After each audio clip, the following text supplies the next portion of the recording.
আসসালামু আলাইকুম।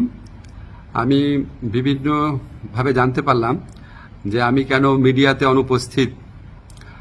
এটা নিয়ে সোশ্যাল মিডিয়াতে বিশেষ করে বিভিন্ন জল্পনা কল্পনা হচ্ছে এবং কেউ কেউ এই ধরনের আজগুবি কথাও বলছেন যে আমি নাকি বিদেশে চলে যাচ্ছি। আমি সবাইকে আশ্বস্ত করতে চাই যে এই ধরনের কোনো পরিকল্পনা এমনকি চিন্তাও আমার মাথায় নাই, প্রশ্নই আসে না। আমি মনে করি এই ধরনের গুজব গুঞ্জন এবং আজগুবি বিভিন্ন তথ্য যারা ছড়াচ্ছেন, এটা হচ্ছে আজকে ছাত্র জনতার যে ঐতিহাসিক জুলাই বিপ্লবের মাধ্যমে আজকে যে জনগণের প্রত্যাশা সৃষ্টি হয়েছে সেটাকে বিভ্রান্ত করা এবং জনমনে অহেতুক প্রশ্ন সৃষ্টি করার একটা অসৎ উদ্দেশ্যে করা হচ্ছে। আপনারা কেউ বিভ্রান্ত হবেন না।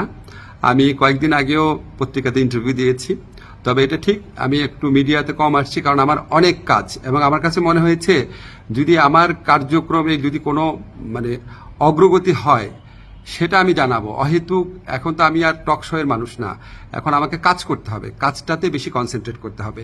তো আমার প্রবাসী কল্যাণ মন্ত্রণালয় এবং আইন মন্ত্রণালয় দুই ক্ষেত্রেই কিছু অগ্রগতি হচ্ছে।